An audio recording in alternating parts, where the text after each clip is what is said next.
Lucy Thomas first stepped into the public eye at 14, walking onto a brightly lit stage with nothing but a song and a voice that refused to be ordinary. She came from Wigan, Greater Manchester, a place of quiet streets and ordinary lives, and yet when she opened her mouth to sing, the room stopped. She did not pick a safe pop hit that would charm a television audience. She chose instead an operatic aria, a piece that belonged more naturally to concert halls than to a family-friendly talent show. From the opening phrase, the effect was immediate. The audience fell silent, and the 3 rotating chairs on the stage turned almost instantly. The contrast was startling. A teenage girl whose presence and phrasing suggested years of careful musical training produced a sound rich with control and tone. The reaction that followed was intense. Video clips from that audition flew across social media, shared by people who could hardly believe what they heard. Praise came from unexpected corners. Casual listeners, teachers, and critics all commented on a maturity in her voice that did not match her years.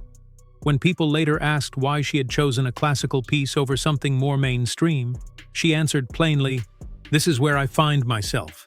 That simple sentence felt like a clear artistic choice, rather than a calculated media soundbite. In later rounds, she continued to stand out.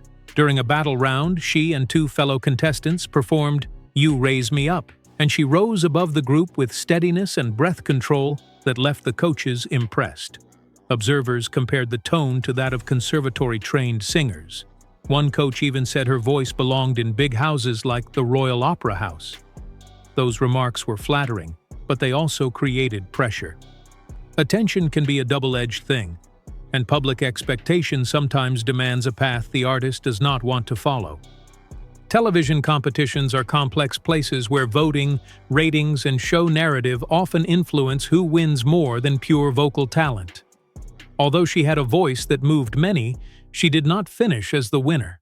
Some viewers believed the show favored contestants who fit a more mainstream, pop-friendly template. That suspicion fed debate about whether the format was prepared to nurture a voice that preferred classical lines and a quieter path. Behind the bright lights, the family was cautious. Her mother worried about the pressure a TV show could put on a young voice. A vocal coach encouraged the family to try the experience to measure natural talent and find out what needed careful work. But the decision to participate came with a plan that emphasized protection and measured steps. When the show concluded, the typical next move for many standout contestants, signing a big label contract, media training, and immediate promotion, did not happen. The family chose a different route. Her mother became an informal manager, handling communications, arranging studio time, and making choices about the pace of public life. There was no professional PR machine steering decisions, only a family-led plan that tried to balance ambition with safety. She began recording simple cover videos at home, learning to edit footage with free software and posting pieces to a modest YouTube channel. The videos were low production. A single camera, a microphone, a backing track, and a voice that carried warmth and clarity. That simplicity connected with listeners in a way high-budget marketing often cannot. Those homemade clips struck a chord. In 2019, a cover of Hallelujah and a performance of Somewhere spread quickly, each collecting hundreds of thousands of views in a short time. Viewers noted the surprising contrast between a young, unassuming face and a voice with a depth that sounded older than the singer. The modest presentation, no elaborate backing, no flashy edits, made listeners feel close to the performance in a direct, intimate way. An independent label known for classical crossover music offered a small deal, and she recorded her debut album in a modest Manchester studio. The record included covers such as Time to Say Goodbye, Ave Maria, and I Will Always Love You. There was no nationwide marketing blitz. Instead, the album reached listeners through classical bloggers, Spotify playlists, and word of mouth among fans of crossover music. Reviews were generally kind, praising the unusual timbre and emotional clarity of a young singer whose interpretive sense felt beyond her years. Her second album took bolder steps. She experimented with repertoire choices that defied strict convention. including an aria typically associated with older male tenors. That decision provoked mixed reactions. Some conservative listeners were uncomfortable, while others praised the courage to interpret songs by feeling rather than rigid rules. She answered critics simply on social media. "Music is emotion, not gender," she said, "and if a song moves her, she will sing it." That statement captured an artistic stance that valued feeling and authenticity over conformity. Recording projects improved with collaboration. A producer with experience in the classical crossover world helped create fuller arrangements and cleaner mixes, though she still preferred to work in simple settings when possible. The family-managed path prioritized a degree of artistic control and personal health over fast commercial growth. That choice limited early access to large promotional teams and big touring resources, but it preserved a steady pace of development and allowed school and family to remain central parts of life. Then, a sudden silence happened. In 2021, she abruptly stopped releasing videos and interacting on social platforms for nearly 3 months. Fans waited, rumors spread, and tabloids speculated wildly. Later, she revealed in a careful post that doctors had diagnosed her with vocal strain, an overuse injury that had caused damage to the vocal cords. The recommendation was strict vocal rest and a carefully supervised rehabilitation program. For a young artist whose sense of self was entwined with singing, the enforced silence was terrifying. She later wrote candidly that she had feared she might never sing the same way again, admitting, "I once thought that if I lost my voice, I would lose myself." Rehabilitation reshaped her relationship to the instrument. She worked with a laryngologist who monitored vocal fold function and with speech therapists who designed progressive, targeted exercises. Biofeedback tools helped her see airflow and closure patterns. She learned to reduce neck and throat tension, to rely more on abdominal support, and to coordinate breath in a way that reduced strain. The new habits included proper warm-ups, better hydration, rest strategies, and lifestyle adjustments. The recovery required patience and a new relationship with the instrument. The forced break also proved artistically fruitful. In the quiet months, she began to write, reflecting on family memories and the small rituals of home life that had shaped her earliest experiences with music. Around her grandmother's kitchen, she had learned hymns and simple songs, and those memories later became the seed for new compositions. When she returned to recording, her focus shifted. Where before she had often chosen pieces that displayed range and power, she now favored songs that rewarded nuance, clarity of line, and honest storytelling. By 2024, a new album emerged that marked a clear turn. The record, released under an independent label, was called Timeless and featured mostly original songs written and refined during her recovery. The opening track was a tribute to her grandmother and to the kitchen where she had first learned to hum melodies.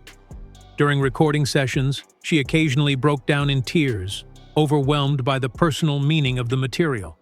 Critics noted the album's textured approach, calm piano lines, string arrangements, and moments of sparse, intimate phrasing that asked listeners to lean in rather than be dazzled. A measured touring plan followed. Instead of large arenas, she chose small theaters and classical venues where acoustics and attention mattered. Sets were intentionally modest. No giant video screens, no dancers, just a string quartet, a piano, and the voice center stage. Tickets often sold out fast because the audience appreciated a stripped-back, honest concert.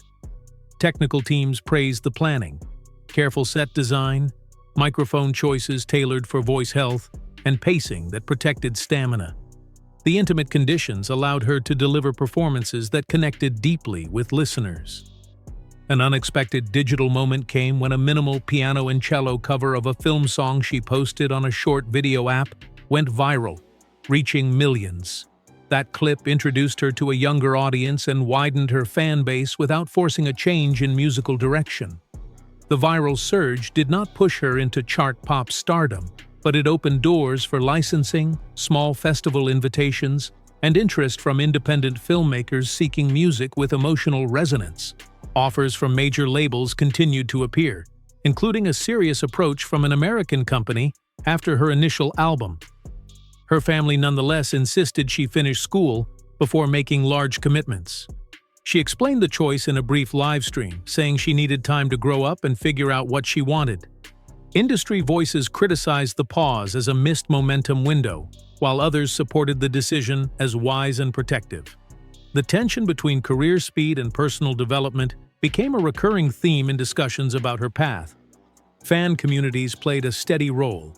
They organized listening groups, pooled funds to help with travel costs for regional shows, and maintained playlists that introduced new listeners to her catalog. Fans often shared personal stories about how her music accompanied life events, from quiet mornings to significant ceremonies. These testimonials emphasize that her music found an intimate place in people's lives, not merely attention in passing. The press sometimes created friction. Tabloid pieces tried to dramatize the hiatus and market a story of disappearance. The family responded by tightening privacy and by issuing short, measured updates rather than prolonged public statements. That stance left gossip outlets unsatisfied but preserved a sense of calm. When she did speak publicly, it was often with a concise statement of gratitude or reflection, steering clear of sensational narratives. Her recovery became a teaching moment in vocal pedagogy. Vocal teachers pointed to her case as an example of why adolescent voices need careful guidance. Conservatories and community programs adopted modules on voice health that covered warm-ups, rest strategies, and the risks of early overuse. Some managers and festivals began to build medical oversight into development deals with young artists, providing checkups and staged performance schedules that allowed time for learning and growth. Collaborators praised her musical curiosity. She listened closely in studio sessions and asked practical questions about phrasing, texture, and balance.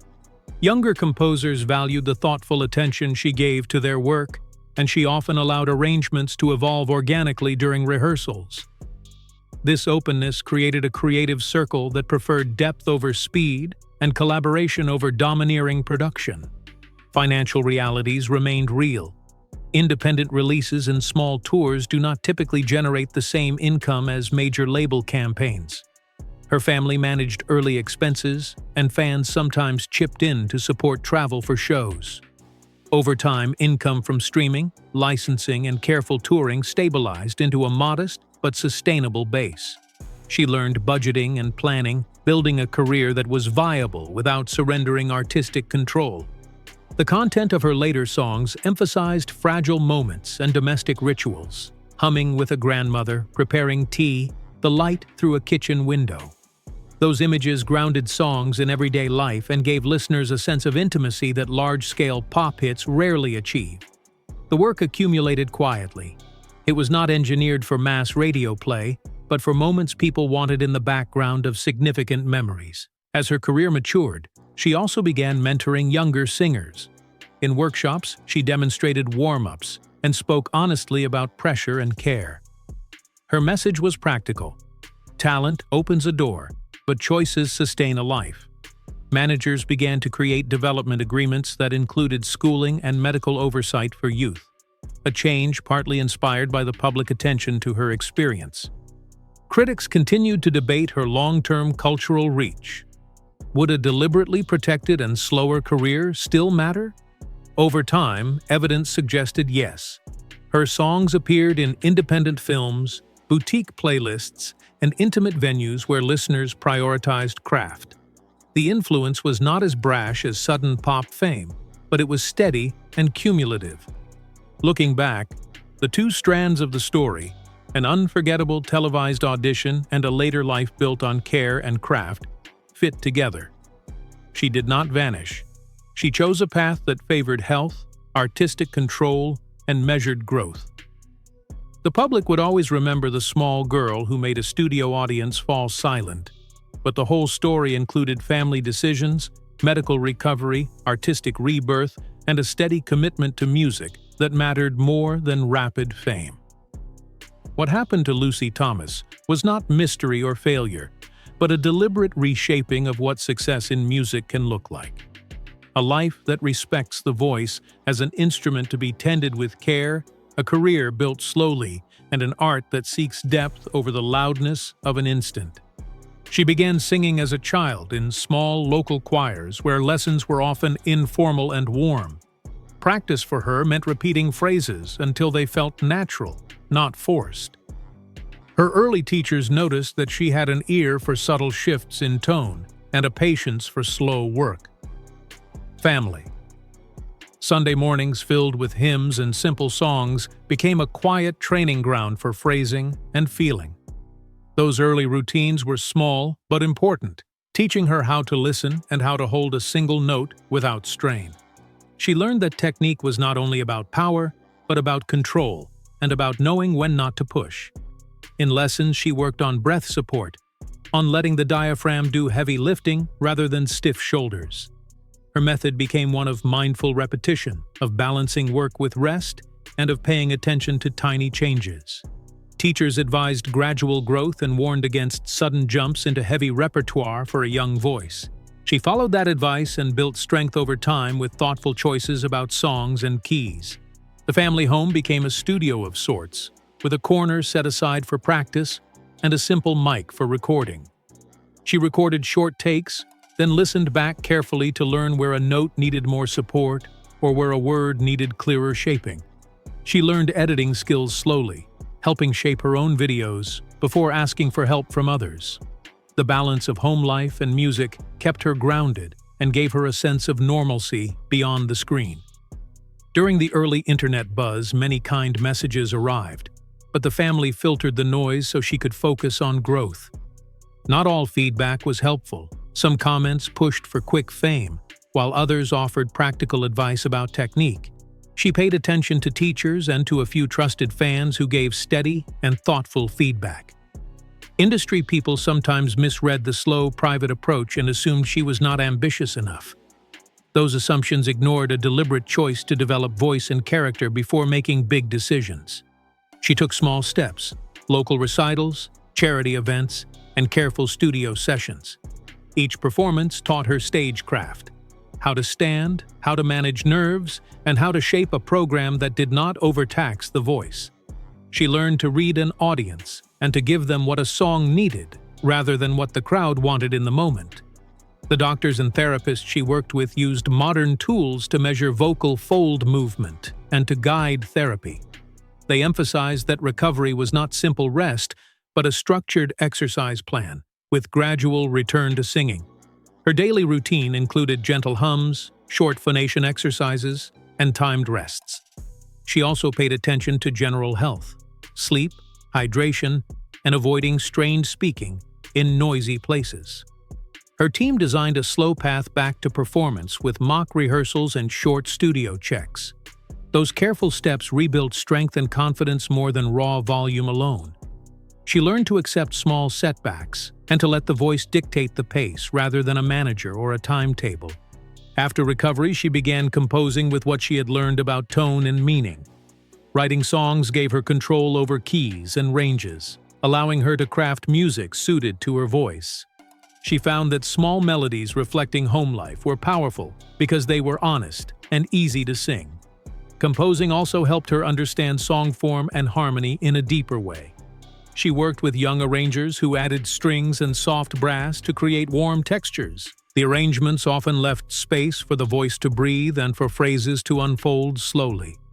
She resisted heavy reverb or busy production that might hide the natural timbre and clarity. That sound choice connected with listeners who wanted authenticity in a world full of gloss. Her shows emphasized listening and quiet attention, a different skill than commanding a pop stage. The small venues she chose had rooms that held sound in a flattering way, allowing the voice to bloom. Audience response reinforced the idea that intimacy can carry as much meaning as spectacle. Local press and regional radio began to pick up on the thoughtful trajectory of her work. Reviewers often noted the courage to avoid shortcuts and the wisdom of protecting vocal health early on. Educational programs used her example to teach young singers about long-term career thinking. She also learned the business side of music to protect herself from bad contracts. Her mother and a trusted lawyer reviewed offers and taught her how royalties and rights worked. That learning reduced the chance of impulsive decisions driven by short-term excitement. She slowly built a small team of reliable people who respected her decisions and offered expertise without pressure. Over time, that team negotiated fair deals for streaming and licensing, which allowed her to keep creative control. Revenue never matched big pop stars, but it was enough to fund recordings and small tours. The financial stability helped her focus on art rather than survival choices that could harm her voice. She also met other young artists who shared a similar desire for care and control. Those collaborations led to small festivals and joint shows that celebrated craft. In workshops, she talked frankly about fear and doubt, and about how small, steady work can outlast sudden fame. Many young singers found comfort in the model she chose and cited her as an influence in interviews and on social media. As her work matured, industry people began to see that different career shapes can succeed. Managers and labels started to pay attention to the long-term health models she had used for herself. In academic circles, scholars wrote papers about the cultural impact of reality TV on developing artists and cited her case study. Those studies argued for more protective measures and a slower staged exposure for youth on national platforms. Public debate sometimes turned political when questions were asked about age, consent, and long-term welfare of young performers. Her experience fed into those conversations, and some festivals changed rules about young performers appearing without medical oversight. Her fans organized quietly and with kindness, sharing links and buying records rather than spamming social feeds. They created small funds to sponsor travel for older fans who could not reach shows and helped with local promotion. Those grassroots efforts gave shows a local feel and reminded her of the warm roots of her early singing. She used some of the funds to support music education in her hometown and to provide scholarships for voice lessons. Giving back felt natural and kept her connected to the place that had given her the first lessons. The work also built a stable reputation that made directors and small film producers more likely to hire her for soundtracks. That licensing work created new income streams and broadened her audience into film and TV circles without a big label push. Her music's quiet power suited scenes of reflection and family life in independent films. Those placements often led to more work and to small commissions that respected her style. Over time, she learned to handle interviews with a calm focus, offering short answers and steering conversations away from sensational angles. She preferred to talk about specific songs and the people who inspired them, rather than the drama of early fame. That discipline limited gossip and helped the press respect her privacy more often than not. Sometimes her story raised hard questions about class and access in music.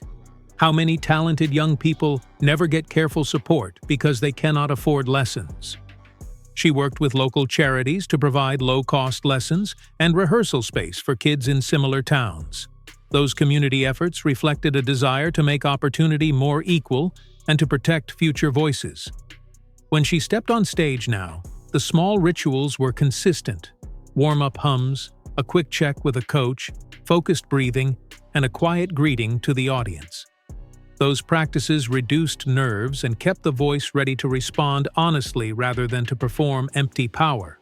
The result was music that felt lived in and true, not spectacle designed to break records. She watched other young stars rise and knew her path was different, but no less valid. Many listeners came to appreciate the slower craft and to celebrate steady growth over sensational headlines. In time, she became a quietly admired figure in music circles, a proof that care and patience can form a real career. The early audition would always be part of the story, but the later chapters gave it meaning beyond that single viral moment. Her story also pushed industry thinking. More voices in management and production argued for phased exposure and medical support for youth artists. Contracts began to include clauses that allowed time for education and recovery. Some development deals included funding for vocal therapy and scheduled rest between major projects. These changes did not happen overnight, but the conversation shifted because one young voice had shown the cost of moving too fast.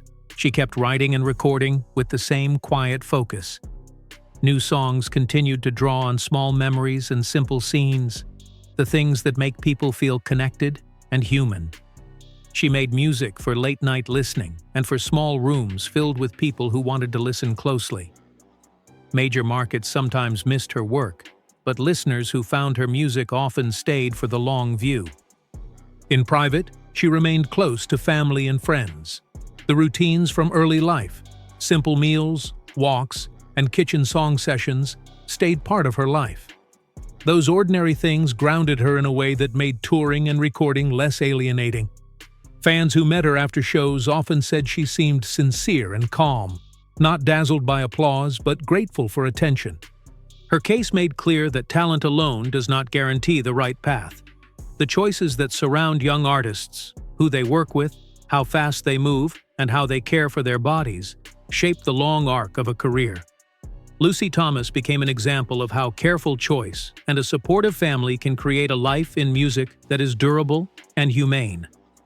The music world she navigated remains complex and fast-moving, but the story she lived suggested a different value: slow craft. That value asks managers and audiences to think about what success really means. It asks whether instant fame is worth the cost when it might harm a voice or a young life. For many people who followed her from the start, the answer was clear. Long-term health and artistic truth mattered more than a headline. Today, she keeps making music on her terms. She records, tours small venues, and works with composers who respect quiet expression. She mentors younger singers and supports music education at home. The voice that once made a studio audience fall silent continues to speak, more measuredly and more fully, guided by choices that place the long view above the short spectacle. What happened to Lucy Thomas was a move away from the easy path to ready fame, and toward a slower, more careful life in music. That choice would not have been possible without family, teachers, doctors, and fans who cared for her beyond the viral moment. Her story shows that a bright beginning need not end in exploitation if people make different choices. It is a quiet lesson about protecting talent and about the many forms that success can take.